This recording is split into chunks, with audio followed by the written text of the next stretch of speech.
तो welcome back to this video. Endeavour prep के इस इनिशिएटिव में आप सभी का स्वागत है। दोस्तों, आज हम लोग क्वेश्चन नंबर 26 से देखेंगे।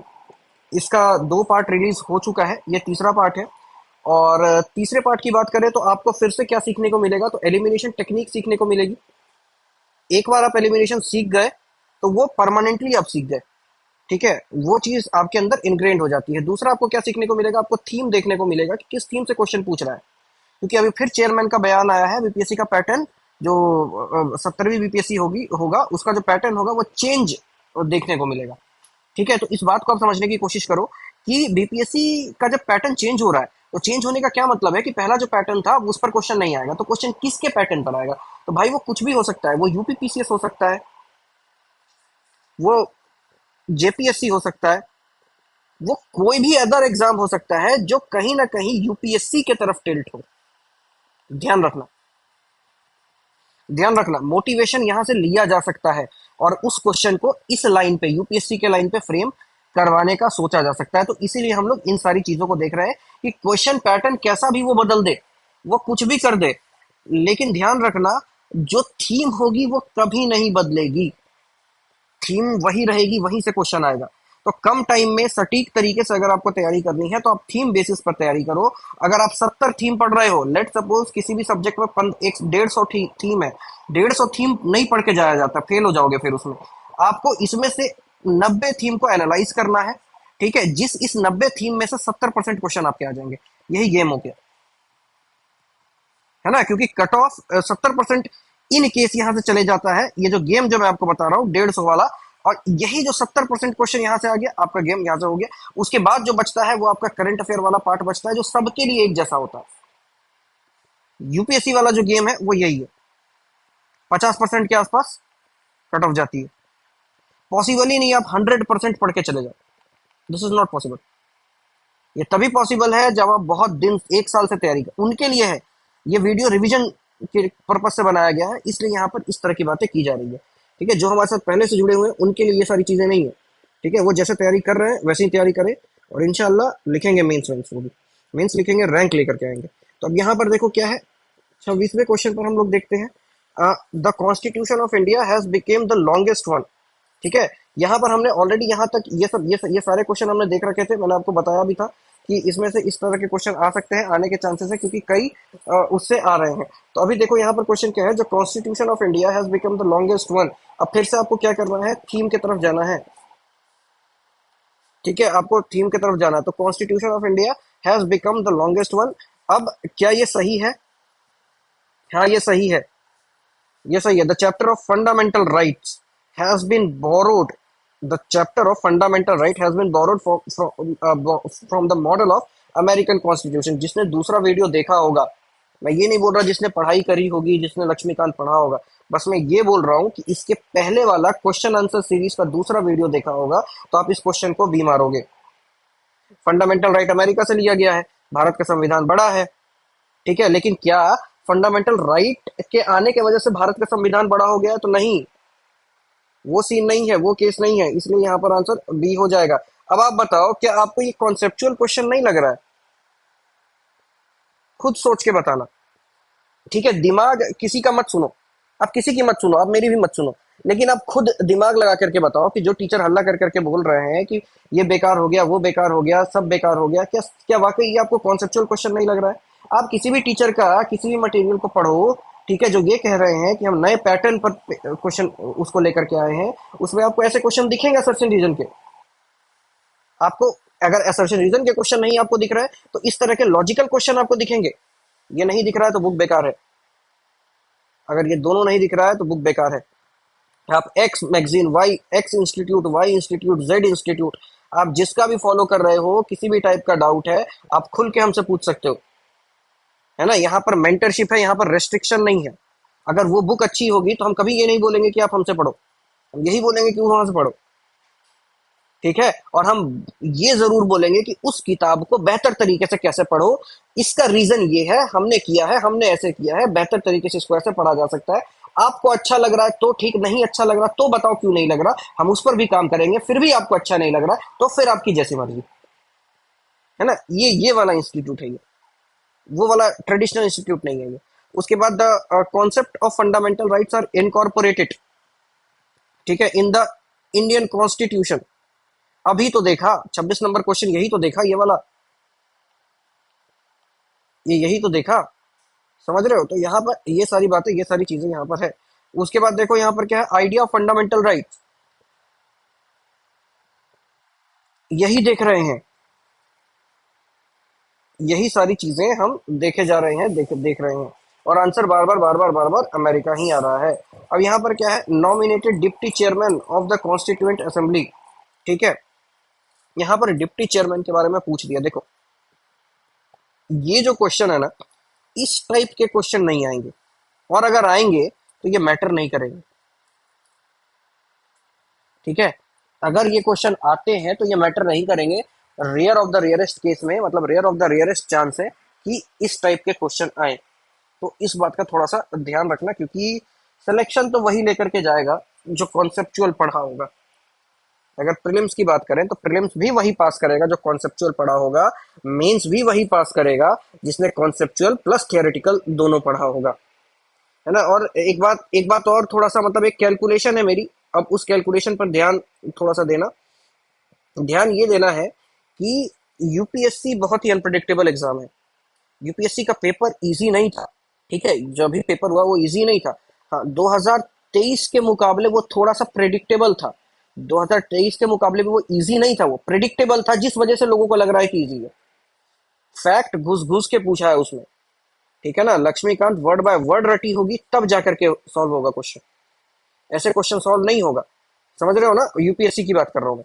तो यहाँ पर क्या हो रहा है कि अगर जिन लोगों का यूपीएससी 1 मार्क्स 2 मार्क्स 3 मार्क्स के लिए छूटा होगा, ठीक है, जिन लोगों का ये छूटा होगा ना भाई, वो बीपीएससी पर फोकस जरूर करेंगे, क्योंकि कुछ बच्चे ऐसे होंगे जो यूपी पीसीएस के लिए पढ़ रहे होंगे। वही वही लोग होंगे जिनका 1 मार्क्स 2 मार्क्स से छूटा होगा, वो यूपी पीसीएस के लिए भी अभी पढ़ रहे होंगे और इसके लिए लगे हुए होंगे। साथ में बीपीएससी आ रहा है, अक्टूबर में ये है, सितंबर में बीपीएससी है ना। ये दोनों को रेल के जाएंगे ये लोग। अब ये लोग कौन होते हैं? तो ये लोग वेटरन होते हैं, ये ऑलरेडी यूपीपीसीएस का मेंस, बीपीएससी का मेंस लिख चुके होते हैं, यूपीएससी का मेंस ये लिख चुके होते हैं। तो लेके अगर अगर इन इस लेवल पर आपको आना है तो इस लेवल की मेहनत भी करनी होगी। जिसने भी एक मेंस लिखा हुआ है यूपीएससी का, उसके लिए बिहार पीसीएस जिस पैटर्न पर जा रहा है, उसको उस पैटर्न को क्रैक करना मुश्किल नहीं है। इन केस उसको बस चीजें याद हो, बस रिवाइज करते रहे, वो निकल जाएगा पेपर। इस तरीके से अब ये जा रहा है। अब तो देखना होगा कि आने वाले टाइम में कैसा आता है। हमारा अनुमान है कि वो मोर ओरिएंट करेगा यूपीएससी की तरफ, वो बैक टू पवेलियन नहीं आएगा। ये हो गया। उसके बाद देखो दिक्कत क्या आएगी ना, वो कह दिया है उन्होंने नॉर्मलाइजेशन का, चेयरमैन साहब ने नॉर्मलाइजेशन का कह दिया है और कहा है कि पेपर कई, मेरे को ये लगता है कि यार अगर पेपर आप बहुत ज्यादा पेपर बना दोगे, जैसे अभी तक क्या होता है, एक पेपर होता है उसके सेट्स कहीं होते हैं। अब ये कह रहे हैं कि हम बहुत सारा पेपर बना देंगे, हम 5-6 पेपर बना देंगे ताकि लीकेज, पेपर लीक कम हो। मेरे को ये लग रहा है जब पेपर अलग होगा ना, तो लीकेज होने का चांसेस भी बहुत ज्यादा होंगे।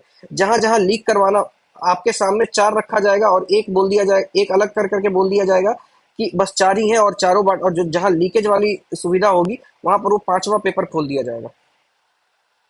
मेरे को तो ऐसा लग रहा है कि यार ये लीक करवाने के लिए बना रहे हैं ये सिस्टम, पता नहीं क्या है जो भी है। और नॉर्मलाइजेशन यार ये आर्बिट्ररी होता है, ये आर्बिट्ररी होता है। मैथ के पेपर में तो तुम कह सकते हो, ठीक है, वो क्वांटिफाइंग पेपर है। रीजनिंग के पेपर में तो तुम कह सकते हो कि हाँ ये थोड़ा ऐसा है, ऐसा है, वैसा है। इस सब्जेक्टिव पेपर में कैसे कहोगे? सब्जेक्टिव पेपर कहने का मतलब ये मत कह देना कि मैंने मेंस की, सब्जेक्टिव मतलब ऑब्जेक्टिविटी में सब्जेक्टिविटी है। हो सकता है ना किसी का ज्योग्राफी स्ट्रांग हो, यहाँ एक दो सब्जेक्ट नहीं है ना, यहाँ तो कई सब्जेक्ट के अंदर कई टॉपिक्स हैं। तो पता नहीं मतलब अब क्या होगा नॉर्मलाइजेशन, अब कौन से पेपर में क्या करेगा, अब स्टैंडर्ड क्या होगा, टफ का, इजी का। जैसे मैथ के पेपर में हो गया कि भाई कैलकुलेशन लेंदी है, क्वेश्चन प्रीवियस ईयर पैटर्न पर नहीं आया है, तो चलो समझ में आता है कि चलो टफ है। लेकिन यहाँ तो कह रहे हैं पेपर ही पैटर्न ही चेंज कर देंगे, तो फिर किस तरीके से देखेंगे पता नहीं। यहाँ पर आप देखो, the tradition of written constitution began from which countries, ये अमेरिका है, ब्रिटेन का लिखा हुआ नहीं है। यही एक वीडियो में बार बार कमेंट आ रहा था मेरे पास कि जो यूनिटरी होगा वो फ्लेक्सिबल कैसे होगा। भाई वो ऐसे होगा। और लक्ष्मीकांत में लिखा हुआ है, अभी आपको आज या कल में एक वीडियो मिल जाएगी जिसमें वो डील किया हुआ होगा। ठीक है, उसके बाद देखो यहाँ पर क्या है, among the following given names whose portfolio, whose portfolio, कहाँ गया, whose portfolio in the first cabinet of India was different from his portfolio in the interim government.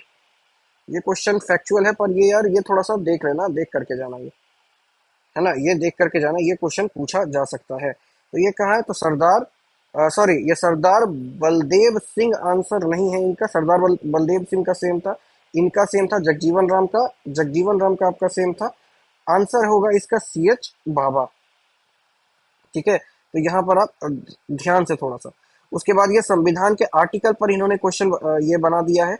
तो आर्टिकल्स अब आपको क्या करना है, अगर आप सीरियस हो, ठीक है, तो अगर आप सीरियस हो तो इन सब आर्टिकल्स को आप पढ़ के जाना। इन सब आर्टिकल्स को आप नहीं भी पढ़ते हो, इन शेड्यूल्स तो पूरे आपको याद होने चाहिए, पार्ट्स आपको पूरा याद होना चाहिए। ठीक है, शेड्यूल और पार्ट्स पूरा याद होना चाहिए, इसमें कोई वो नहीं है। उसके अलावा जो आर्टिकल्स की बात हो रही है, तो आपको अगर पढ़ने का मन है, तो वैसे भी मैंने बोल रखा है कि 1 से 50 तक के आर्टिकल को आपको मुंह में होना चाहिए, वो एकदम रट जाना चाहिए। इन केस वो नहीं है, इन केस अगर आपको लग रहा है कि भाई बेकार है, नहीं करना है, तो उसको मत करना, यहाँ से कर लेना। ठीक है, यहाँ से कर, यहाँ से भी लग रहा है कि यार ये भी बहुत ज्यादा है, ये भी बेकार है, इसको भी नहीं करना है, तब कहाँ से करना, तब ये जो क्वेश्चन है ना, यहाँ से रैंडम उठा करके करना। और ये जब क्वेश्चन को रैंडम उठा करके करोगे तो ध्यान रखना कि इसमें एक कंडीशन है कि 1 से लेकर के 50 तक का ये पूरा का पूरा जो क्या कहते हैं, पूरा का पूरा जो आर्टिकल है, ये आपको याद होना चाहिए। तब जा करके ये सारे जो आपको आर्टिकल्स दिख रहे हैं ना, यहाँ पे ये जो आर्टिकल्स और शेड्यूल दिख रहे हैं, यहाँ पर आप रैंडमली पिक कर सकते हो। ये ध्यान रखना, और ये बहुत ही वीवीआई बात है ना, ये वेरी वेरी इंपॉर्टेंट बात है, तो इसको थोड़ा सा ध्यान में रखना। क्या है क्वेश्चन भाई, क्वेश्चन है कि how many parts, articles and schedules was there in the original Indian constitution. ये ओरिजिनल इंडियन कॉन्स्टिट्यूशन की बात कर रहा है। ओरिजिनल मतलब समझते हो क्या, अभी डुप्लीकेट है हमारे पास? हाँ, अभी डुप्लीकेट है, अभी नकली है, बताओ। तो अभी डुप्लीकेट और नकली नहीं है, लेकिन अभी क्या है, अमेंडमेंट हो रखा है उसमें। तो ओरिजिनल, ओरिजिनल कहने का मतलब जो एकदम एनेक्ट हुआ था तब की बात यहाँ पर पूछी जा रही है, कही जा रही है। ठीक है, तो अब यहाँ पर देखो क्या है, यहाँ पर देखो क्या है कि इसका आंसर क्या होगा, तब के टाइम पर 22 पार्ट्स, 395 आर्टिकल और 8 शेड्यूल थे। आप कमेंट बॉक्स में बताओ, आज कितने आर्टिकल हैं, आज कितने पार्ट्स हैं, आज कितने शेड्यूल। ठीक है, इस चीज को ध्यान में रखो और इस चीज को बताओ। उसके बाद यहाँ पर पूछा गया है, यही था ना क्वेश्चन, क्वेश्चन कुछ और तो नहीं पढ़ दिया? हाँ, यही था क्वेश्चन। अच्छा, इसके ऊपर भी एक क्वेश्चन है, इंडियन कॉन्स्टिट्यूशन कंसिस्ट ऑफ कितने आर्टिकल, अभी के टाइम पर कितने आर्टिकल्स हैं? तो यार अभी तो 400 से ज्यादा आर्टिकल यहाँ पर आपको देखने को मिल जाएंगे। ठीक है, उसके बाद देखो यहाँ पर there were originally how many articles, फिर वही क्वेश्चन, फिर यहाँ पर पूछ रहा है total number of articles and schedules in the constitution calculation wise numbering wise is. ठीक है, अब इसमें देखो क्या है, यहाँ पर गड़बड़ी कहाँ दी गई है, अब आप ढूंढ करके बताना। इस क्वेश्चन में ना एक गड़बड़ी है, इस क्वेश्चन में एक गड़बड़ी है इस क्वेश्चन में। वो गड़बड़ी क्या है, आप कमेंट बॉक्स में लिख करके बताना। उसके बाद यहाँ पर देखो क्या है, the Indian constitution comprises of, दिख गया आपको 395, जहां पर भी दिखे मारो इसको। उसके बाद पूछा है हाउ मेनी स्टेट, देखो एक चीज और ध्यान रखना, सिली मिस्टेक्स हो सकती है एग्जाम में, सिली मिस्टेक हो सकती है एग्जाम में। सिली मिस्टेक कहने का क्या मतलब है कि ये हो सकता है कि आपसे पूछ दे ओरिजिनली कितना है, आप करंट का लिख करके आ जाओ। ठीक, अगर आपसे पूछ दे करंट कितना है, तो आप ओरिजिनल करते चले आ जाओ। ये मत करना, ये मत करना, ठीक है, ये सिली मिस्टेक मत करना। तो अब देखो यहाँ पर क्या है, how many states and union territories were established by 1956 state restructuring act. ये मैंने आपको पढ़ाया है, ये पढ़ाया हुआ है मैंने।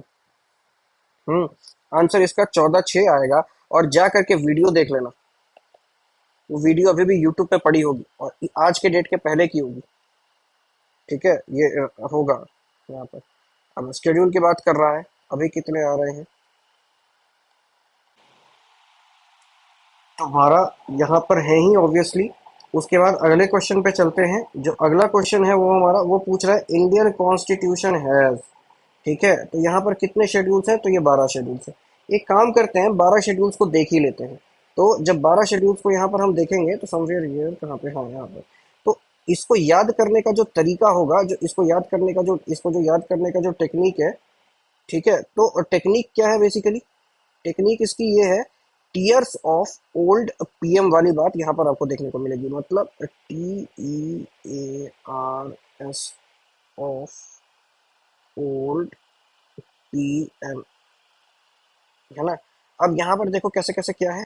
टी से टेरिटरी, ई से इमोल्यूमेंट्स, ए से ओथ, मतलब ओथ कहने का मतलब अफर्मेशन, ठीक। आर से राज्यसभा, काउंसिल ऑफ स्टेट को ही राज्यसभा बोलते हैं, council of state to the states and union territory, ठीक है। आर से राज्यसभा। एस से शेड्यूल ट्राइब और शेड्यूल एरिया, ठीक है, schedule tribe and schedule area. Six की बात करें, ठीक है, सिक्स की बात करें तो सिक्स क्या है, तो ये अदर, जैसे टी एक दो तीन चार पाँच, छठा ओ है ना, ओ का क्या मतलब है, अदर्स ट्राइबल एरिया। अब ये जो अदर्स ट्राइबल एरिया है, ये भी, इसको भी एक्रोनिम है इसका, एटीएम मैनी, है ना। एटीएम मैनी मतलब आसाम, त्रिपुरा, मिजोरम और मेघालय, ठीक है, एटीएम मैनी। अब ये सारी बातें हैं, इन सबको ध्यान में रखने का। टीयर्स ऑफ, एफ का क्या मतलब है यहाँ पर, तो एफ आपका आ जाएगा सेवेंथ इसमें, तो ये हो जाएगा फेडरलिज्म से, ठीक है। ये किससे हो जाएगा, फेडरलिज्म से। Federalism is what, it is nothing, just it is division of power between union and state. ये यूनियन, स्टेट और कॉन्करेंट लिस्ट की बात यहाँ पर हो रही है। ओ एफ हो गया। अब है ओल्ड, ओल्ड में ओ आएगा, ठीक है। अब यही बचा ना, ओल्ड पीएम, यही बचा। अब ये कहाँ छूट गया क्या, ओ भाई साहब इन्होंने दिया ही नहीं है। हाँ, इन्होंने दिया ही नहीं है, ये मेरा ही छूटा है ये। 35, 36 तो है, पता नहीं फिर क्यों नहीं दिया। तो देख लो, यहाँ पर क्या है, ओल्ड पीएम की बात हो रही है, तो अब बचता क्या है, एल डी पी एम। तो एल से हो जाता है आपका लैंग्वेज, ठीक है, ये हो जाता है लैंग्वेज। जो आपने सुना होगा शेड्यूल लैंग्वेजेस और इस तरह की जो चीजें यहाँ पर जो ये बताते हैं।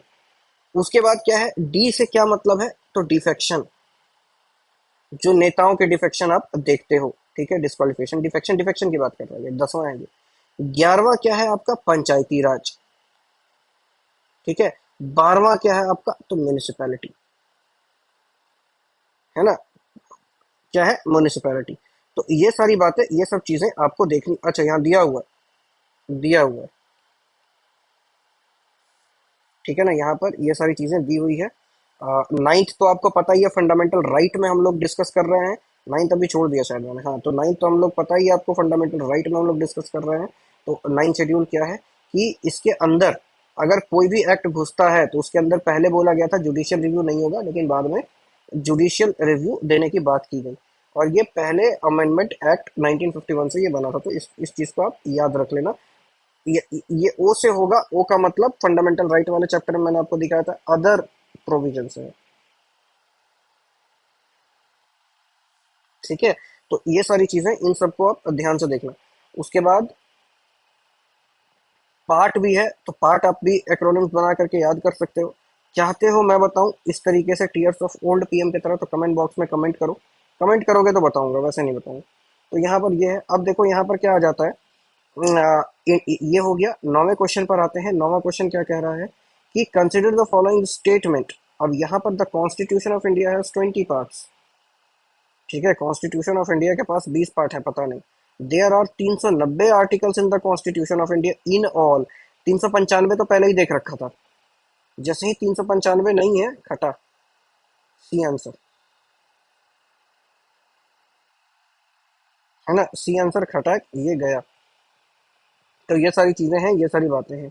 उसके बाद देखो यहाँ पर क्या है, the parliament of India can place a particular, अच्छा, 9 शेड्यूल वाला, ये ये बात मैंने ऑलरेडी आपसे कर रखी थी। ये क्या है, particular law in the 9th schedule of the constitution of India, the validity of law placed in the 9th schedule cannot be determined, cannot be examined. Actually ये दोनों स्टेटमेंट सही होता, लेकिन बाद में क्या हुआ था, इसको जुडिशियल रिव्यू में ले लिया गया था और कहा गया था कि ये जुडिशियल रिव्यू जो है वो बेसिक स्ट्रक्चर डॉक्ट्रीन है, जिस वजह से टू गलत हो जाएगा। और पहला तो सही है, ये तो पता ही है कि 9 शेड्यूल ही बना बना ही उसलिए है वो। ठीक है, अब भारत के संविधान के कितने पार्ट्स हैं, कितने पार्ट्स में ये बटा हुआ है, तो ये 22 पार्ट्स में बटा हुआ है। अब इतना क्वेश्चन हम लोग 10-11 क्वेश्चन पहुंच चुके हैं, 12 क्वेश्चन पहुंच चुके हैं। इससे एक चीज हमें एकदम क्लियर हो जानी चाहिए, क्या, कि हमारा फैक्ट्स बहुत सही होना चाहिए। अगर हमारा फैक्ट सही नहीं है, कंठस्थ नहीं है कॉन्स्टिट्यूशन को लेकर के, तो अगर अगर एक भी क्वेश्चन अगर वहां से आता हो, आप छोड़ते हो, पूरी दुनिया सही करेगी। फंडा है एग्जाम क्लियर करने का। एग्जाम वैसे क्लियर नहीं होता कि आपने बहुत टफ क्वेश्चन सही कर दिया, मतलब जो कोई भी आदमी सही नहीं कर पाया, आपने उस क्वेश्चन को सही कर दिया, इससे एग्जाम क्लियर नहीं होता है। इस ये मीनिंगलेस है। क्यों? क्योंकि कट ऑफ इस चीज को कंसिडर ही नहीं किया जाएगा कट ऑफ में। कट ऑफ जब निकलेगी ना, तो एवरेज निकाला जाएगा सीट के हिसाब से। तो आपने अगर ये किया भी है, तो इसका कोई बहुत बड़ा असर नहीं पड़ेगा इस चीज में। लेकिन अगर आप इजी क्वेश्चन को गलत कर देते हो, जो क्वेश्चन सब सही करेंगे, अगर उस क्वेश्चन को आप गलत कर देते हो, तो आप क्राइम कर रहे हो, बाहर निकल जाओगे। है ना? तो यहाँ पर क्या है, वो हो जाओगे, निकल जाओगे, बाहर निकल जाओगे। आपसे पूछ दिया कि आर्टिकल 21 क्या है, राइट टू लाइफ या राइट टू इक्वालिटी, वहां लिख करके आ गया इक्वालिटी, तो गए फिर, क्योंकि बाकी सभी ने उसको सही किया होगा। और कट ऑफ जब मेजर किया जाएगा ना, तो वो क्वेश्चन भी मेजर किया जाएगा इजी क्वेश्चन में। है ना? एवरेज बढ़ाने में वो क्वेश्चन मदद करेगा, लेकिन आपने जो सही किया है, जो किसी और ने सही नहीं किया है, वो मीनिंगलेस रहेगा कट ऑफ के लिए। कभी भी कट ऑफ 100% नहीं जाने वाला। आपका टफ क्वेश्चन जो किसी ने सही नहीं किया है, अगर आपको आपने उसको सही कर दिया है, वो कब मीनिंगफुल रहेगा, वो तब मीनिंगफुल रहेगा जब कट ऑफ 100% चली जाए। वो जाएगी नहीं। है ना? 150 नंबर का क्वेश्चन है, 150 नहीं जाएगा कट ऑफ। तो तब वो मीनिंग, तो इसलिए हमेशा ध्यान रखना, इजी क्वेश्चन गलत नहीं करने का। ठीक है, ये इजी क्वेश्चन यहाँ पर गलत नहीं करने का। अब देखो यहाँ पर क्या है, which part of constitution contain the provision relating to citizenship. ये तो खैर हमने डील कर रखा है इससे, कि ये पार्ट 2 में आता है, और आर्टिकल 5 से 11 तक में। अब वीडियो देखना, ये सब कुछ बताया हुआ, ये एज इट इज क्वेश्चन पूछ दिया है, एज इट इज क्वेश्चन है ये। ठीक है, ये एज इट इज क्वेश्चन है। उसके बाद क्वेश्चन है, which one of the following is not matched correctly. ठीक है, matched correctly, fundamental duty state. बताओ फंडामेंटल ड्यूटीज कहाँ पर आते, नॉट पूछा हुआ है। अभी हमने देखा ये तो करेक्ट है, पार्ट 3 हमें पता है। अब हमको कंफ्यूजन है फंडामेंटल ड्यूटीज में से और किससे, इसमें से, स्टेट में से। तो आपके अकॉर्डिंग ये क्या होना चाहिए, ये क्या होना चाहिए? यहाँ पर क्या किया गया है, आंखों का धोखा क्या किया गया है, 1V को V1 कर दिया है। चीज सेम है, बस इसको उठा के ऐसे कर दिया। अब जब मैं एलिमिनेशन आपको बताता हूं, तो मैं अब ये बोलता हूं कि अगर डेफिनेशन टाइप का है, ये डेफिनेशन टाइप का है, तो डेफिनेशन इंटरचेंज हो जाता है। अब बताओ, ये आलसी लोग यहाँ वर्डिंग चेंज कर दे रहे हैं, तो डेफिनेशन चेंज क्यों नहीं करेंगे ये लोग? डेफिनेशन चेंज करना तो और भी मतलब ये मतलब डेफिनेशन ढूंढना, ढूंढ करके गलत करना, वो तो और भी कठिन होगा। है ना? तो ये डेफिनेशन ही चेंज कर देते हैं, उसमें ये नॉट लगा नहीं सकते। अब मैं जीडीपी बोलूँ, तो जीडीपी क्या है, monetary value of the all goods and services produce in the, ये क्या करेंगे, सम लगा देंगे, sum goods and services produce, और क्या करेंगे, नॉट ऑल गुड्स एंड, वो पता चल जाएगा। इस टाइप के डेफिनेशन में चेंज, इसलिए पूरा का पूरा उखाड़ के फेंक देते हैं, उल्टा कर देते हैं। उसके बाद match list 1 with list 2 and select the correct, ये है। ठीक है, क्वेश्चन है ये, लिस्ट 1 लिस्ट 2 फॉर्मेशन ऑफ, फिर से देखो, part article part article part article, article 3 है, आर्टिकल 3 किससे डील करेगा? कहीं ना कहीं ये स्टेट से डील करेगा। मैंने आपको फिदा के बारे में बताया था, याद है? याद है तो कमेंट बॉक्स में लिखो ये कहाँ बताया था। तो ये लक्ष्मीकांत वाली सीरीज में बताया था, फिदा के बारे में। फिदा का एफ आ रहा है यहाँ पे, आ रहा है। अब हमें ये देखना है कि भाई ए का टू कहाँ है, बस। और अभी रुक जाओ, अभी कहीं नहीं है, आंसर ए हो गया। ठीक है, यहाँ पर फिर से फिदा का वो आ रहा है, फिर से। कैसे? टेरिटरीज की बात की जा रही है, लेकिन ये यूनियन टेरिटरीज है, ये वाली टेरिटरीज है। अब देखो यहाँ पर हमने यहाँ पर देख रखा था कि सिटीजनशिप जो है वो किसके साथ डील होता है, पार्ट 2 से। देखो ए का टू कहाँ है, सॉरी यहाँ पे नॉट करेक्टली मैच पूछा हुआ है। तो ए का टू तो ये तो सही है, तो ये तो गया। म्यूनिसिपैलिटीज, ये तो मतलब बेसिकली ये पता ही है कि म्यूनिसिपैलिटीज से कौन सा पार्ट डील करता है, इलेक्शन वाला यही है। यूनियन टेरिटरी आपको याद करना होगा, पार्ट याद करोगे तभी क्वेश्चन होगा, पार्ट याद नहीं रखोगे तो क्वेश्चन नहीं होगा, है ना। यहाँ पर फिर से क्वेश्चन है 9 पार्ट में, पंचायत और म्यूनिसिपैलिटी, यही अभी वही देखा था हमने। ठीक है, अभी वही चीज हमने देख रखी थी। Which part and chapter of the Indian constitution deal with the legislative relation, है ना। ये लेजिस्लेटिव रिलेशन बनाने की, ये उसकी बात कर रहा है ये। तो लेजिस्लेटिव रिलेशन बनाने का क्या मतलब हो सकता है, आप ही बताओ। ठीक है ना, लेजिस्लेटिव रिलेशन बनाने का क्या मतलब हो सकता है, मतलब सब्जुगेशन, डेलिवेशन, ये सब का। तो स्टेट और सेंटर से कौन सा पार्ट डील करता है इसमें? ठीक है, स्टेट और सेंटर से तो ये पार्ट 11 चैप्टर 1 डील करता है। एक चीज ध्यान रखना, ये चैप्टर्स के पीछे मत भागना। अब देख लिया कि ये पीवाई क्यू में क्वेश्चन पूछा हुआ है, तो इसके पीछे भागेंगे मत, रहने देना, मत याद करना। पार्ट याद करना, अंदर के चैप्टर्स याद मत करना। अगर करने का मन हो तो बिल्कुल करना, रोक नहीं रहा हूँ। इनकेस नहीं मन है तो छोड़ देना। ठीक है, नहीं मन है तो छोड़ देना, इतना नहीं करना है। उसके बाद which of the following schedules of the Indian constitution is the name of state and specifies their territory. ये तो हमने अभी देखा था, टीयर्स ऑफ ओल्ड पीएम में टी कहाँ आता था पहले में। तो आंसर क्या होगा फर्स्ट? आंसर क्या होगा फर्स्ट? अब यहाँ पर पूछा है which of the following are enshrined in the schedules of Indian constitution. Indian constitution में इसमें से, इंडियन कॉन्स्टिट्यूशन के प्रोविजन में से इसमें कौन से आते हैं? तो यहाँ पर आपको क्या देखने को मिलेगा, form of oath of office. और ये तो देख रखा है हमने भाई, ये देख रखा है ना, ये कौन से शेड्यूल में आता है, ये टीयर्स। तो टीयर्स में अफर्मेशन और ओथ आता है ना, पहला तो आता है, इसका मतलब जहां पहला नहीं है उसको काट दो। उसके बाद form of oath to be made by chief justice, ये भी आता है। अच्छा, ओथ ही ओथ है। Form of oath president of India, form of oath और to be made by member of parliament, नहीं, ये उसके अंदर से क्वेश्चन पूछा है, प्रेसिडेंट नहीं है उसमें। यहाँ जब देखोगे, हम्म, यहाँ जब देखोगे तो ये रहा ओथ वाला। यहाँ पर क्या होता है, various office bearers of union of India. यहाँ पर इसने बताया नहीं है, यहाँ पर प्रेसिडेंट नहीं आता है, गवर्नर भी नहीं आता है। ठीक है, ये इसने यहाँ पर बताया नहीं है, ये लक्ष्मीकांत में आपको देखने को मिलेगा। एक मिसलेनियस नाम का एक वीडियो लेकर के आऊंगा, उसमें ये सब कुछ बता दूंगा। ठीक है, ये सारी बातें यहाँ पर है। उसके बाद चलते हैं अगले क्वेश्चन की तरफ। If a new state of Indian union is to be created, ठीक है, which one of the following schedules of constitution must be amended. Territory किससे डील करती है, क्या करता है?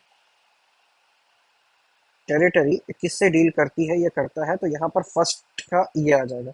उसके बाद match list 1 with list 2 and select the correct answer from the code given below, है ना। Match list 1 with list 2 and select the correct answer from the code given below. तो यहाँ पर क्या है, शेड्यूल्स पूछ लिया है और सब्जेक्ट मैटर पूछ लिया है। अब ये आप करना, इसका आंसर आप कमेंट बॉक्स में बताना। आज एक आंसर आया था कमेंट बॉक्स में, बड़ा अच्छा लगा था देख करके, है ना। कमेंट बॉक्स के आंसर को देख करके काफी ज्यादा अच्छा लगा था। उसमें एक्चुअली उन्होंने पूरा का पूरा आंसर ही लिख दिया। पूरा का पूरा आंसर ही लिख दिया था। फोर्थ इंडस्ट्रियल रिवॉल्यूशन के बारे में उन्होंने लिखा था।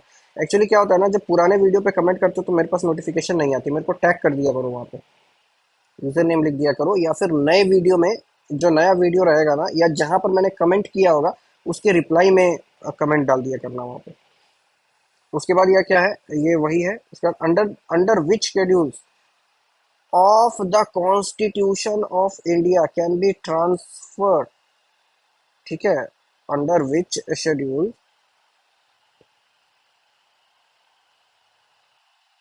2019 का क्वेश्चन है।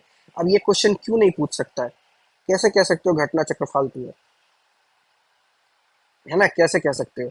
अब बताओ, तीसरा, नौवां, बारहवां, ये डील ही नहीं करता है ट्राइबल से। ट्राइबल से तो दो ही शेड्यूल डील करते हैं, फिफ्थ और सिक्स्थ। सिक्स्थ है ही नहीं। आंख बंद करके पांचवा मारो, आंख बंद करके मारो, कुछ है ही नहीं इसमें। फिर से आपसे पूछ दिया 7 8 9 10।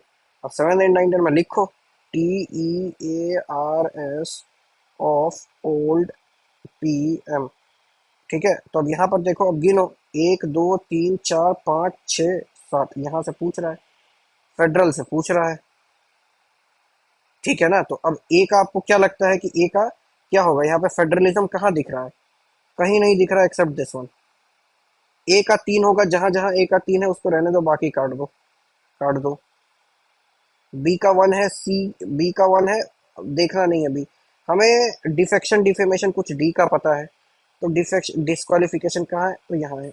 अब मान के चलो सी होगा आंसर इसका, क्योंकि डी का दूसरा तो एक ही जगह है, डी का दूसरा तो एक ही जगह है, तो यहाँ पर ये सारी बातें हैं, exactly same question, repeated question. ठीक है, अब आपको थोड़ा बहुत आइडिया लग रहा होगा कि कहाँ से क्या क्वेश्चन पूछ सकता है, और क्या पूछने का मतलब ये किस रेंज में, किस लेवल पर जाकर के ये पूछ सकता है क्वेश्चन। उसके बाद 26 क्वेश्चन है, आपसे पूछ रहा है कौन सा करेक्टली मैच नहीं है, मतलब अब ये लिस्ट पर आ गया, शेड्यूल पर आ गया, इन सब पर आ गया। अभी आपको पता होगा, ठीक है, अभी आपको ये बात पता होगी कि जो बिहार का सेंसस आया है, ठीक है, बिहार का जो सेंसस आया है वो सेंसस नहीं है, वो सर्वे है, जिसमें रिजर्वेशन को 75% कर देने के लिए मतलब उसकी बात हो गई थी। ठीक है, ऐसा यहाँ पर कह दिया गया था। तो ये जो सेंसस है, ये बिहार के लेवल पर भी होता है, ये इंडिया के लेवल पर भी होता है। ठीक है, ये इंडिया के लेवल पर भी होता है, तो इसलिए सेंसस यूनियन लिस्ट में नहीं है, तो ये कहना थोड़ा सा वैसा होगा। और उसके बाद देखो यहाँ पर क्या, एंटी डिफेक्शन 10th शेड्यूल, ये भी सही है। Allocation of seats council of state, ये राज्यसभा की बात होती है।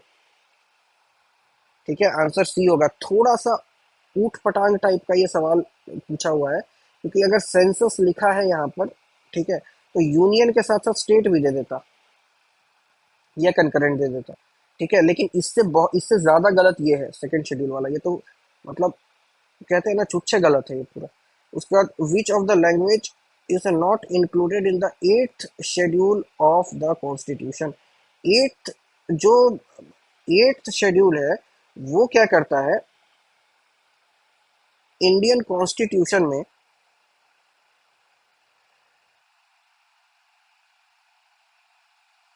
लैंग्वेज की रिकॉग्निशन पर बात करता है कि कौन से लैंग्वेज में।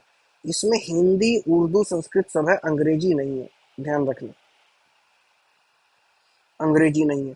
अब ये क्यों नहीं पूछ सकता है भाई बीपीएससी, जहां नहीं पूछ रहा है। अब देखो कोयलो केस पूछा हुआ है, बताओ कोयलो केस किससे है, 8th शेड्यूल से रिलेटेड है। ये जुडिशियल आईआर कोयलो, ये जुडिशियल रिव्यू से रिलेटेड है।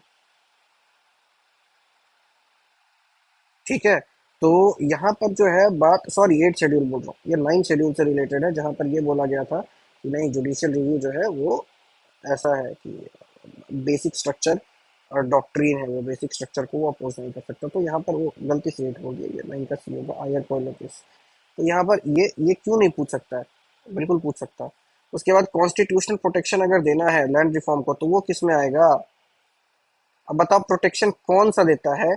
10th शेड्यूल किससे रिलेटेड है, डिफेमेशन, डिफेक्शन, डिस्क्वालिफिकेशन, हटाओ इसको। 8th शेड्यूल किससे रिलेटेड है, या 7 8 शेड्यूल किससे रिलेटेड है, फिर से देखो। Tears 1 2 3 4 5 of 6 F7 seventh schedule list से रिलेटेड है, कॉन्कोरेंट वनकोरेंट से, तो इसको कैसे ये करेगा। एट्थ शेड्यूल किससे है, ऑफ ओल्ड, है ना। तो ये इस वाले अदर, ये उससे रिलेटेड है। तो यहाँ पर देखो हमेशा नाइन्थ शेड्यूल की बात हुई है, एट्थ वैसे भी नहीं होगा, सेवेंथ वैसे भी नहीं होगा, तो बचता है नाइन्थ। और दूसरा नाइन्थ जो है वो चिल्ला चिल्ला करके कई बार बोला गया है आपको। अब ये कब हुआ था भाई, ये पहला ही है, पहला कॉन्स्टिट्यूशनल अमेंडमेंट है, ये हमने देख रखा है। तो पहला जब कॉन्स्टिट्यूशनल अमेंडमेंट है तो ये तो आज़ादी के बाद ही होगा। ये मत कहना कि भारत का संविधान नेहरू के टाइम तक, आज़ादी मतलब 20 साल तक उसको अमेंड किया ही नहीं गया था, ऐसा नहीं हो सकता। ठीक है, तो उसको अमेंड तो किया गया होगा, तो यहाँ पर आंसर जवाहरलाल नेहरू आएगा। उसके बाद यहाँ पर देखो क्या है कि पूछा गया है आपसे कि कौन से लिस्ट में कौन सा वो आ रहा है, ये ऑलरेडी एक बार और पहले पूछा गया था। ठीक है, आंसर इसका बी होगा, और 97, 47, 66 है। अब कोशिश कर, ये नहीं आपको देखना है कि ये सब के सब याद कर ले, ये याद ही नहीं होंगे, ये याद ही नहीं होंगे। अगर आपको रिस्क का गेम खेलना है ना, अगर आप रिस्क का गेम खेलना चाहते हो तो मतलब अच्छा है, रिस्क का गेम खेल लो। लेकिन रिस्क का गेम नहीं खेलना चाहते हो तो इसको नहीं मारना, क्योंकि none of the above answer है यहाँ पे। हो सकता है 97 के जगह पे 92 लिख दे यहाँ पे। आप ये कह सकते हो कि सर यूनियन में तो सबसे ज्यादा होगा, तो सबसे ज्यादा तो 97 में है, तो वन का ए ही होना चाहिए, वन का ए ही है आंसर। ठीक है, उसके बाद सबसे ये उसके बाद का जो वो होना चाहिए, वो क्या होना चाहिए, स्टेट का होना चाहिए, तो स्टेट का 2 का सी होना चाहिए। लेकिन क्या पता मेरे भाई ये 66 की जगह 60 लिख दे, बाकी सब सेम रखे, तब तो नहीं होगा ना ये, तब तो ये गलत, तब तो ई हो जाएगा। अगर ये नहीं है ऑप्शन ई, ठीक है, एक और चीज हो सकती है। अभी के टाइम पे आपको क्या करेगा, डी नहीं देगा, ई नहीं देगा, और डी के जगह पे नन ऑफ द अबव दे देगा। नोटा लगा क्या, और नोटा क्या करोगे। तो उस केस में कोशिश करना एग्जैक्ट पता हो, और ये कोई 97, 97, 47, 66, ये याद करने में बहुत वो नहीं लग रहा है। ठीक है, तो ये सारी बातें हैं, इन सबको आप देखना। जैसे अभी देखो करंटली जो चेंजेस है वो भी यहाँ पर लिखे गए हैं। ये जो चेंजेस यहाँ पर लिखे गए हैं, क्या ये, अगर मान लो इस चेंजेस को माना जाए, अगर इस चेंजेस को माना जाएगा तो क्या वो वाला आंसर सही होगा, नहीं होगा, है ना, ध्यान रखना। अब इकोनॉमिक प्लानिंग की बात की गई है, ये किसके अंदर है, इकोनॉमिक प्लानिंग। आप समझते हो, आपने प्लानिंग कमीशन के बारे में सुना होगा, ये स्टेट का भी होता है ना, ये प्लानिंग स्टेट की भी होती है, तो आंसर यहाँ पर सी होगा। और जहां पर स्टेट और सेंटर दोनों का आधिपत्य आ गया, दोनों का पावर आ गया, वो कंकरेंट में आ जाता है। समझे बात को, वो किस में आ जाता है, तो वो कंकरेंट में आता है, इस चीज को ध्यान रखना। उसके बाद economic planning is included in which list of the constitution, which list of the constitution, economic planning. देखो कॉन्करेंट लिस्ट। और एक चीज आप देख रहे हो, कोई एक बार कोई एक क्वेश्चन एक एग्जाम में पूछ लेता है, जैसे यहाँ पर इकोनॉमिक प्लानिंग पूछा 2002 में, एग्जैक्टली वही चीज पूछ लिया यहाँ पर 2006 में। ठीक है, ये सारी बातें हैं। Cruelty to animal listed, cruelty to animal, ठीक है ना, ये कहाँ है, तो ये कॉन्करेंट लिस्ट में है, ये कॉन्करेंट लिस्ट में है। कैसे जान सकते हो कि ये कॉन्करेंट लिस्ट में होगा, क्या लॉजिक लगा सकते हो, क्या एलिमिनेशन लग सकता है, लग सकता है। आ आ आ आ cruelty to animal, cruelty to animal कहने का क्या मतलब है कि आप जानवरों के साथ छेड़खानी कर रहे हो। ठीक है, आप कोई कुत्ता है उसकी पूंछ काट दे रहे हो, कुछ कुछ कुछ कर दे रहे हो। और दूसरी चीज क्या है, एनिमल के जो डॉक्टर होते हैं ना, वेटनरी डॉक्टर, उनकी जो नौकरी होती है वो दोनों लेवल पर होती है, वो सेंट्रल गवर्नमेंट के भी एम्प्लॉय हो सकते हैं, वो स्टेट गवर्नमेंट के भी एम्प्लॉय हो सकते हैं। तो जब सेंटर स्टेट दोनों का आ गया ना, तो कॉन्करेंट होगा। दूसरा हेल्थ की बात, क्रुएलिटी ऑफ एनिमल मतलब हेल्थ कंडीशन, और इसकी बात हो रही है, ये भी नहीं हो रहा है। तो यहाँ पर आप फॉरेस्ट देख लो, है ना, ये तो दोनों क्या उसमें होता है, तो इस हिसाब से ये फिर कॉन्करेंट में आएगा। तो ऐसे करके आपको सोचना है। उसके बाद which of the following is the subject of concurrent list. ठीक है ना, मतलब कंकरेंट लिस्ट कहने का मतलब है कि स्टेट भी देखे, सेंटर भी देखे। ठीक है ना, विच of the following is the subject of concurrent list. तो यहाँ पर क्या होगा कि जो सिंपल सी यहाँ पर बात होगी, तो यार यहाँ पर भी ना थोड़ा सा क्वेश्चन अजीब ही सा है, अजीब सा इसलिए है, एक मिनट। हाँ, अजीब सा क्वेश्चन, पता नहीं क्या हो गया। हाँ, अजीब सा क्वेश्चन इसलिए है क्योंकि यहाँ पर ये बोला है कि जो अब मतलब पूछ रहा है कॉन्करेंट लिस्ट में, यहाँ पर ये क्रिमिनल मैटर्स को दे रहा है क्योंकि इस क्रिमिनल मैटर्स में वो सब कुछ मतलब क्या कहते हैं उसको, वो सारे लोग इसको देख सकते हैं, सारे लोग ये कर सकते हैं, सारे लोग कहने का मतलब सेंट्रल स्टेट दोनों कर सकते हैं। इन दोनों पर कोई डाउट ही नहीं है, ये तो यूनियन का होगा, पुलिस स्टेट का होगा। लेकिन क्या पुलिस के सारे पर्सनल स्टेट के ही होते हैं? सोच के बताना।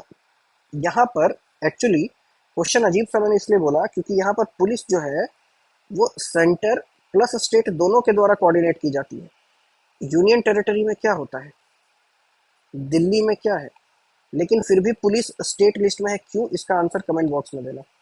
ये ये जानना, और अब देखना, इग्नोर नहीं करना अगर देख रहे हो तो, ये जानना जरूरी है। जेल कॉन्करेंट लिस्ट में है वो, ठीक है, वो जो जेल है, लॉकअप, ये सब देखते हो ना, ये कॉन्करेंट लिस्ट में आता है। पुलिस कैसे आ सकती है फिर स्टेट लिस्ट में?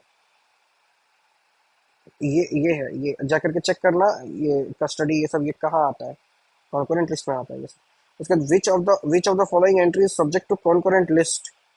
तो कॉन्करेंट लिस्ट में क्या आता है, तो population control and family planning वाली बात यहाँ पर कर दी है इन लोगों ने। अब देखो, देखो एक्सप्लेनेशन में इसका, population control and family planning is the subject of concurrent list, ठीक है, and public health and sanitation treasure trove per person tax are state list subject. तो ये सारी बातें यहाँ पर आपको देखने को मिल जाएगी। उसके बाद यहाँ पर बोल रहा है सेवेंथ शेड्यूल में कौन सी एंट्री गई है, तो यहाँ पर फिर से आंसर इसका दो है, यहाँ पर क्वेश्चन की गड़बड़ी है, इस टाइप के क्वेश्चन अब नहीं आएंगे, ये क्वेश्चन आपको नहीं आएगा। उसके बाद आपसे पूछा है कि इनमें से वो कंकरेंट लिस्ट में आता है, तो एजुकेशन आता है, ठीक है, ये एजुकेशन आता है। आप देखते होगे सरकारी स्कूल, दिल्ली गवर्नमेंट का स्कूल, और एक है केंद्रीय विद्यालय, ये दोनों स्कूल किसके आ रहे हैं, है ना, ये दोनों स्कूल किसके आ रहे हैं वो देखने की बात है। उसके बाद education which was initially a state subject was transferred to concurrent list by, education which was initially a state subject was transferred to concurrent list by 42nd amendment, ये ध्यान रखना, 42nd amendment। उसके बाद पूछा है the education which was initially, same question 2008 में, फिर 2017 में, same question without any change. ये रीजन होता है प्रीवियस ईयर क्वेश्चन को पढ़ के जाने का, प्रीवियस ईयर क्वेश्चन को करने का। उसके बाद क्वेश्चन पूछ रहा है which one of the given subjects is not correctly matched with their list, है ना, उस लिस्ट से कौन सा इसमें से मैच नहीं किया गया है। तो इसका आंसर है आपका स्टॉक एक्सचेंज, जो कि कंकरेंट में डाल दिया है। आपने शेयर मार्केट, ग्रो ऐप, ये सब पढ़ा होगा, ठीक है ना। तो यहाँ पर क्या है कि स्टॉक एक्सचेंज और पोस्ट ऑफिस सेविंग बैंक है, वो यूनियन लिस्ट के सब्जेक्ट हैं, ध्यान रखना, है ना, और बाकी सब तो यहाँ पर ये है। अब उसके बाद देखो यहाँ पर क्या है, फिर मैच द फॉलोइंग है, यहाँ पर आपसे पूछा हुआ है union list, state list, concurrent list, residuary subject. तो यहाँ पर देखो सवाल ये बनता है आपका कि यूनियन लिस्ट में इसमें से कौन कौन सा आएगा। स्पेस रिसर्च क्या बोलते हैं, स्पेस रिसर्च कौन करता है, मतलब स्टेट कर सकता है क्या? नहीं कर सकता। तो जहां जहां टू नहीं है ए में, उसको गायब करो। अब देखो यहाँ पे मिस प्रिंटिंग है, यहाँ पे लिखा हुआ है, तो ये गायब होगा, ये गायब होगा। अब उसके बाद देखो बी है, तो बी में फिर लिखा हुआ है कंकरेंट लिस्ट। तो कंकरेंट लिस्ट में अभी हमने देखा है कि सेंसस कंकरेंट लिस्ट में है, जो मैंने एग्जांपल भी दिया था बिहार के उसका, ठीक है। तो ये सारी बातें हैं, इन सबको अब ये जैसे ही आपको पता चल गया, आपको बी का 3 पता चल गया। अच्छा, बी का 3 दोनों में है, सी का, अरे कुछ गड़बड़ है इसमें, ये दोनों ऑप्शन सेम है देखो, ठीक है, ये दोनों ऑप्शन सेम है यहाँ पर, तो ठीक है। अब उसके बाद देखो यहाँ पर क्या है कि जो बेसिक चीज यहाँ पर बोली गई है, वो ये बोला गया है कि आएगा, अगर मान के चलो इस क्वेश्चन को अगर आपको देखना है, तो आपको क्या लिस्टिंग याद रखनी है, क्या आपको लिस्टिंग याद रखनी है, आपको लिस्टिंग याद नहीं रखनी है। ये कैसे होगा बोलोगे तो कमेंट बॉक्स में आप बोलना, मैं एक वीडियो लेकर के आ जाऊंगा जो कि स्टेट लिस्ट, सेंटर लिस्ट और कंकरेंट लिस्ट के इंपॉर्टेंट आर्टिकल, इंपॉर्टेंट एस्पेक्ट को डील करेगा। ठीक है, जैसे ही आप बोलोगे तो ये सारी चीजें हो जाएगी। उसके बाद हम लोग आते हैं 44th क्वेश्चन पे कि विच one of the following schedules of the constitution of India contains provision regarding anti defection. देखो ये फिर वही बात है, ये डिस्कशन करने लायक चीज नहीं होगी। उसके बाद in which schedule of the Indian constitution anti defection, फिर वही 10th शेड्यूल की बात, फिर से 10th शेड्यूल की बात यहाँ पर की जा रही है। उसके बाद 7th शेड्यूल की यहाँ पर बात की जा रही है। Which one of the following is not included in the union list of 7th schedule. तो यहाँ पर गया, कभी भी स्टेट गवर्नमेंट में मोदी जी बोलते हैं। ठीक है, तो ये सारी बातें हैं। उसके बाद union list, which one of the following is not included in the union list. आपको पता है ये स्टेट लिस्ट में है ना, ये जो एग्रीकल्चर है ये स्टेट लिस्ट में है। तो ये सारी चीजें आपको देखने को मिलेगी। उसके बाद प्रियम्बल, ठीक है, प्रियम्बल का कोई लीगल इफेक्ट होता है क्या? नहीं होता है। प्रियम्बल का कोई लीगल इफेक्ट नहीं होता है। तो जैसे ही प्रियम्बल का कोई लीगल इफेक्ट नहीं होगा और सेम ये वाला ऑप्शन खत्म हो जाएगा। और आपको ये भी पता है कि it is a part of Indian constitution, तो ये भी खत्म हो जाएगा। ठीक है, उसके बाद है a part of constitution but has no legal effect. A part of constitution but has no legal effect independently of other parts. इस इंडिपेंडेंटली ऑफ अदर पार्ट्स का क्या मतलब है ना, इंडिपेंडेंटली ऑफ अदर पार्ट्स का क्या मतलब है कि इसका ये मतलब है कि आप इसको दूसरों से अलग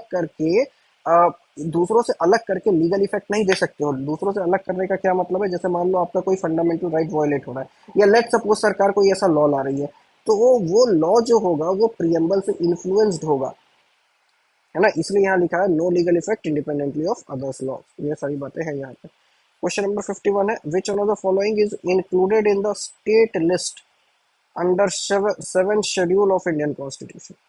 ठीक है, state list under 7th schedule of the Indian constitution. तो यहाँ पर आपको रेलवे पुलिस देखने को मिलेगी, ये सेंट्रल गवर्नमेंट नहीं ये करती है। ठीक है, तो ये सारी बातें आपको यहाँ पर वो मिलेगा। बाकी तो क्या है, बाकी तो कॉन्करेंट में है, जंगल वंगल तो कॉन्करेंट में है। ठीक है, तो ये सारी बातें हैं। उसके बाद in which list of the Indian constitution panchayati raj subject is included. Obviously panchayati raj है, म्यूनिसिपैलिटी है, ये स्टेट में आएगा। ठीक है, उसके बाद विच one of the following subject is in list 3 concurrent list of 7th schedule of the constitution of India. यह भी बोला गया है, क्रिमिनल प्रोसीजर वाली बात यहाँ पर सारी चीजें हुई है। जो सवाल मेरा था कि पुलिस क्यों आती है, जेल क्यों आ जाता है, वो वाली बात यहाँ पर ये है। ठीक है, देखो यहाँ पर भी लिखा हुआ है, यहाँ पर भी लिखा हुआ है कि क्रिमिनल प्रोसीजर कोड जो है वो कहाँ आ रहा है, कंकरेंट लिस्ट में आ रहा है। While public order, prisons and police are in state list. देखो यहाँ पर ये जो प्रिजन्स की बात कर रहा है, ठीक है, ये स्टेट लिस्ट में आते हैं, ये स्टेट लिस्ट में आते हैं। इसका ये मतलब नहीं है, मेरा सवाल गलत था। इसका ये मतलब है कि जब प्रिजन स्टेट लिस्ट में है, पुलिस स्टेट लिस्ट में है, तो इसके ऊपर आपने तिहाड़ का नाम सुना होगा। तिहाड़ सेंट्रल जेल कैसे बन गया, कैसे बन गया, कैसे बन गया, वो सेंट्रल जेल कैसे हो गया? तिहाड़ का नाम सुना होगा ना, कैसे बन गया वो पूछ रहा हूँ, यह सवाल है। और मैरिज, डाइवोर्स एंड अडॉप्शन, ये इसकी एंट्री कहाँ हो रही है? तो ये 7th शेड्यूल में है। 7th शेड्यूल कहने का मतलब ये कॉन्करेंट लिस्ट में आता है। ठीक है, तो आज के वीडियो को यहीं तक रोकते हैं। अगले वीडियो में क्वेश्चन नंबर 55 से हम लोग डिस्कस करेंगे। तब तक बने रहने के लिए धन्यवाद। कमेंट कीजिए, लाइक कीजिए, शेयर कीजिए, सब्सक्राइब कीजिए। Have a nice day.